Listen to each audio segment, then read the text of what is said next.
Hi guys, my name is Tanner Jones. I'm the Director of Operations here at Colonial Gardens. Today, we're going to be making a botanically inspired winter wreath. So I've got a nice magnolia wreath as my base. I've got tons of things that we also sell in the store and some things that we just kind of pulled out of the garden that we like.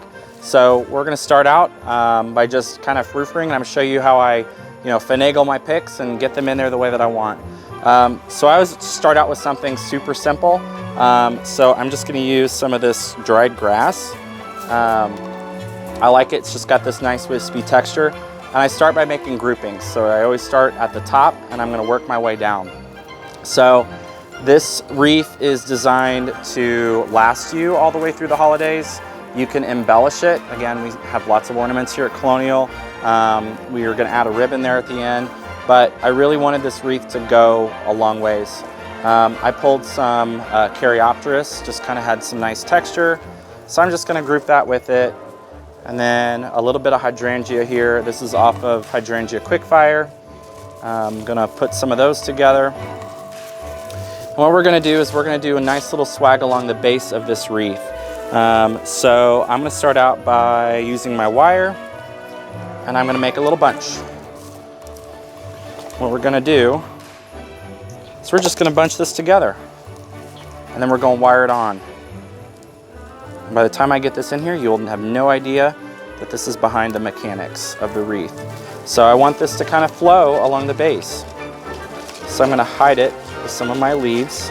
Actually, I may try to go this way. Yep, just like that. And I'm going to wire it on. I've got all my trusty tools. I've got some floral wire. I've got my pliers. Remember, pliers are for wire. Pruners are anything for green larger than a pinky. Scissors are for anything green or fabric smaller than your pinky. And then if you're really fancy, you should have fabric scissors just for your ribbon. I'm not that nice, so I don't usually carry fabric scissors. Not always. We're just going to clip that. And I always take care of cleaning up all my mechanics at the end. So again, we've got that nice little Caryopteris right there, a little bit of hydrangea. If you're feeling really extra fancy, go ahead and spray paint those hydrangeas. Use a little bit of hairspray. It'll go all the way to the end. Now I'm going to continue this up just a little bit.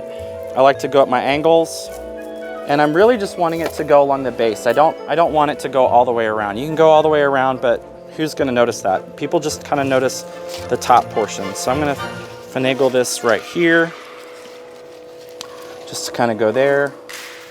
Do some hydrangea stuck in there, just like tucked in with those magnolia leaves. A little bit more Caryopteris grouped in, and that looks like a good bunch that's going to fit right there. Get my wire. Get to add our two little fun elements to it, just to kind of bridge between the two. Get that bunched. Wire these together.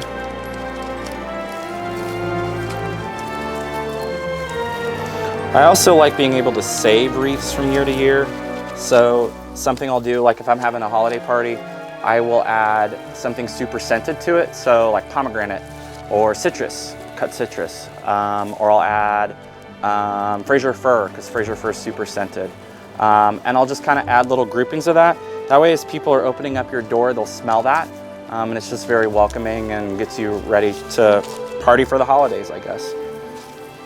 So this is a fun little bird pod. We're going to stick him in there, and I'm going to kind of put him by himself because he is a lot larger. Again, super natural, super botanical. And then I'm going to add on the inside this fun little glitter pod, and this is a dyed pick that's got lots of glitter on it. And I think every wreath should have something along those same lines. And again, I'm just going to kind of tuck him in there, and we're going to do some fun little wiring just so we are hiding our mechanics. So I'm going to wire him in with that group.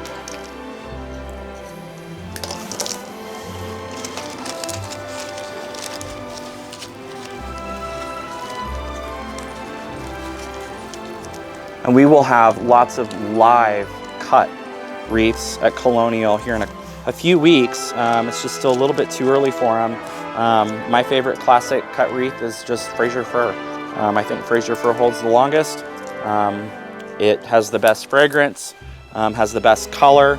It's easy to work with, and again, you can embellish it. So you've got lots of embellishments that you can put on those wreaths. And then at the end of the year, pop them off your wreath, and then you can recycle the greens, throw it in with your compost, recycle the frame, so it's pretty renewable. And many of these permanent fixtures, like I said, I like to save them from year to year. Just getting our wiring done in here. I often joke by the time Christmas season is over and I've made 1,000 bows, my hands just look like a lobster clam. It's usually the way it works. I'm gonna slide him right down in there. I'm gonna use these leaves to kind of hide my mechanics a little bit, just kind of tuck them in just so I get those glitters popping out. That's really what I want to see. And then the fun part is where we clip off all of our ends. So this is where having good wire cutters comes in handy. Any of your picks, do not use your pruners, use wire cutters. Super strong, cuts right through them, I promise. A little bit of hand strength. And I want to hide all of the ends so that way nobody sees them. And they think you spent a bunch of money on it, but you just did it yourself.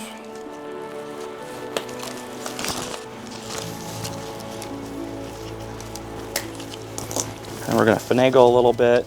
I think it needs one more of these. You can just slide them right in there.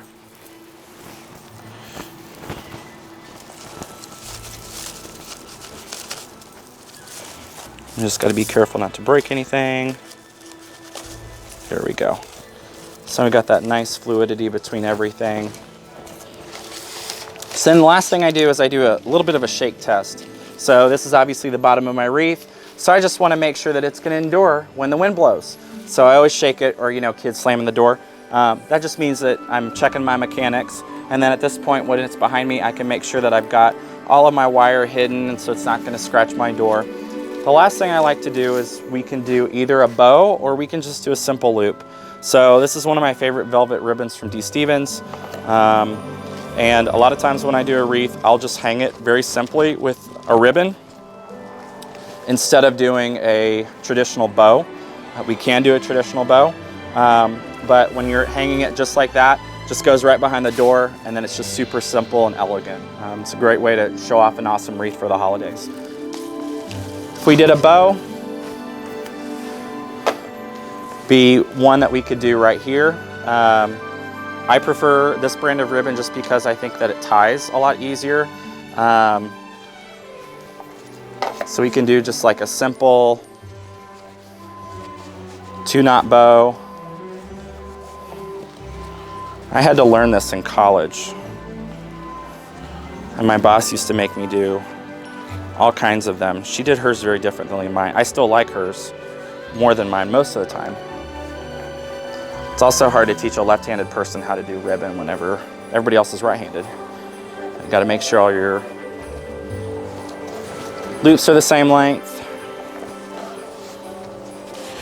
Just like that. And then make our wire. You can do it without a tail or with a tail. I don't really like tails. You gotta make sure that's plenty long because you gotta get lots of knots on it. I gotta make sure it goes all the way around that wreath. So good long wire. And I never cut until I've got it completely fastened. That way, in case if I lose my grip or if I'm distracted by something, surprise, then I will not lose my place with the ribbon. And I can finagle it and make it look pretty before it goes on. I had a really bad habit where I used to use my teeth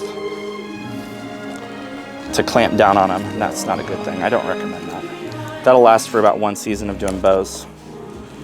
Make your tail look all pretty.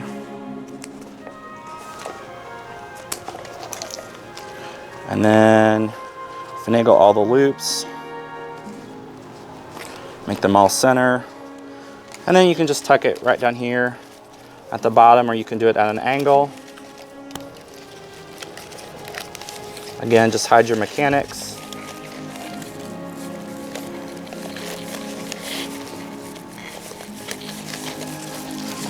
Just like that. Have them sit right on with all that glitter. That's how we do an awesome holiday wreath. You can find all of these things, plus some awesome expertise here at Colonial Gardens. I invite you to come out and check us out. Thanks.